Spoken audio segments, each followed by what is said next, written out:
Puji Tuhan hanya sampai di jiwa, tidak sampai di dalam hati, di dalam roh. Kalau sampai di dalam roh itu menyentuh hati Bapa, menyentuh surga, dan pujian penyembahanmu menggoncangkan surga. Ketika surga digoncang, saudara, waktu engkau datang, ku menyembahmu, ku sembahmu. Oh, Bapa di surga lagi duduk, saudara, di dalam tahtanya. Wah, siapa ini lagi menyembah?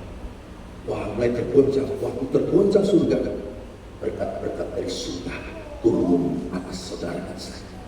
Berkat rohani, berkat jasmani, kesembuhan, materi turun dari surga. Surga tergoncang lewat penyembahan. Amin. Makanya saya katakan, keintiman sudah Tuhan bangun, sudah Allah bangun. Bapa, Elohim, Yahweh, Adonai sudah membangun itu pada awal penciptaan. Makanya yang membuat keintiman itu rusak, pertama, terjadi sebuah dialog. Hati-hati berdialog dengan pribadi, dengan orang yang tidak dikenal. Ini akan merusak sebuah hubungan. Engkau istri-istri, engkau suami-suami, jangan berdialog mungkin lewat chat, medsos. Ya, orang kan ngomong ini kenalin. Ini terjadi dengan manusia pertama. Kita lihat dalam Kejadian, saudara. Dalam kitab Kejadian 19 dan kitab Kejadian 3. Kejadian 3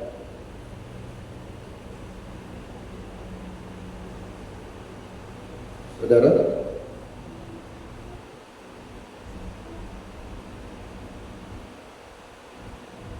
waktu penciptaan manusia, perhatikan saja apa yang membuat awalnya manusia jatuh dalam dosa yang tadinya intim dengan Bapa.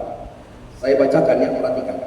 Kejadian 3 ayat 1. Adapun ular ialah yang paling cerdik dari segala binatang di darat yang dijadikan oleh Tuhan Allah. Ular itu berkata kepada perempuan itu, tentulah Allah berfirman, semua pohon dalam taman ini jangan kamu makan buahnya, bukan?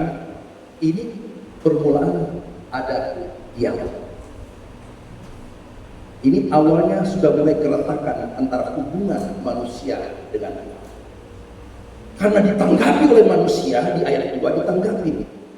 Lalu satu perempuan itu kepada ular itu, buah pohon-pohon dalam taman boleh kami makan, tetapi tentang buah pohon yang ada di tengah-tengah taman Allah berfirman, jangan kamu makan ataupun rabah.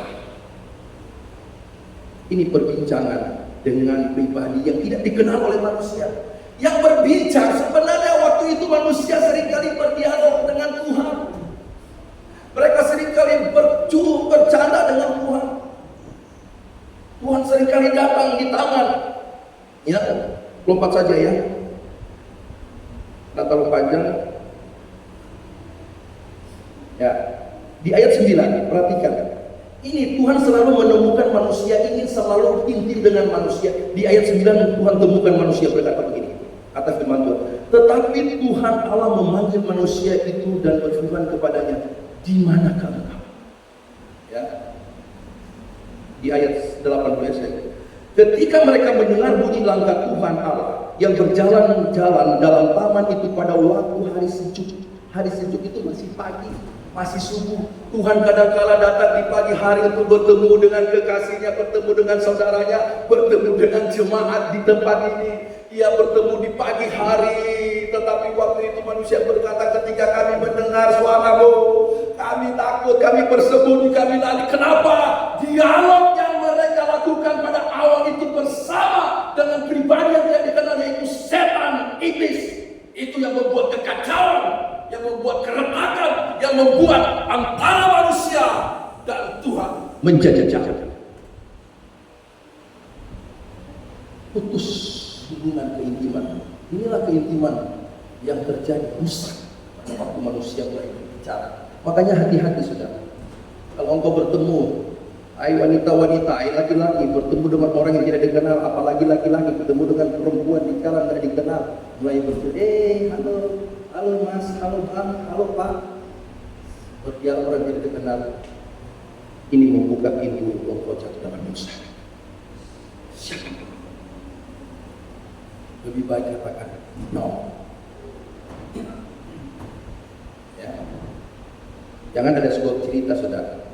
Ini cerita lucu.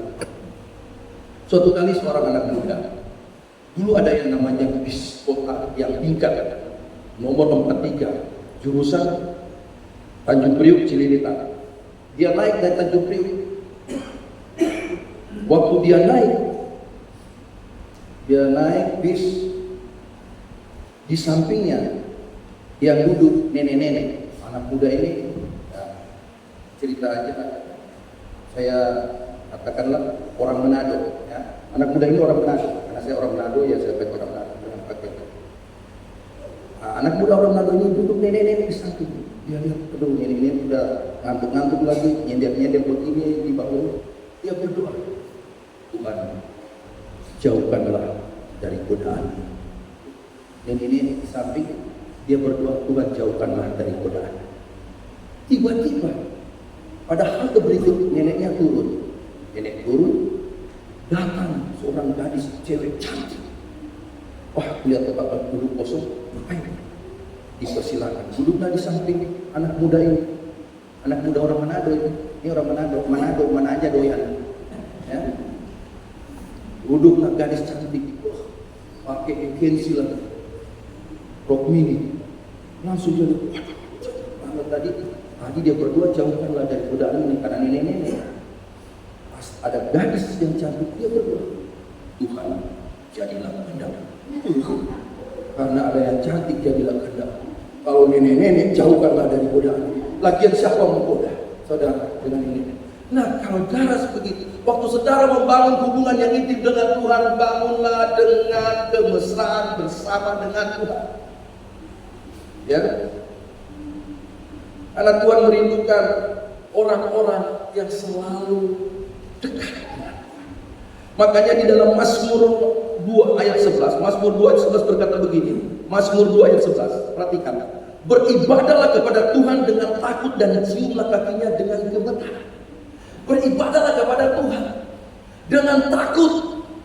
Takut di sini bukan berbicara takut seperti saudara takut kuntilanak, takut gondoruo, takut dicuri, takut ketemu dengan preman, takut ketemu dengan begal. Bukan. Takut di sini berbicara adalah kehormatan yang kau berikan kepada Tuhan. Sebuah rasa bagaimana kau menghargai dan menghormati Tuhan. Saya datang beribadah kepada Tuhan, saya memberikan penghormatan yang lebih yang pernah saya berikan kepada manusia. Kalau kepada manusia saudara bisa begini kau salam, shalom, shalom, ya, saudara bisa shalom. Keluar ketemu di luar, shalom, bukan shalom tapi shalom. Datanglah beribadah kepada Tuhan, ciumlah kakinya. Cium kakinya Tuhan itu ingin membangun sebuah hubungan yang lebih dekat Tuhan. Hanya orang-orang yang dekat saudara, dia bisa mencium kaki orang yang dihormati saudara. Kalau di daerah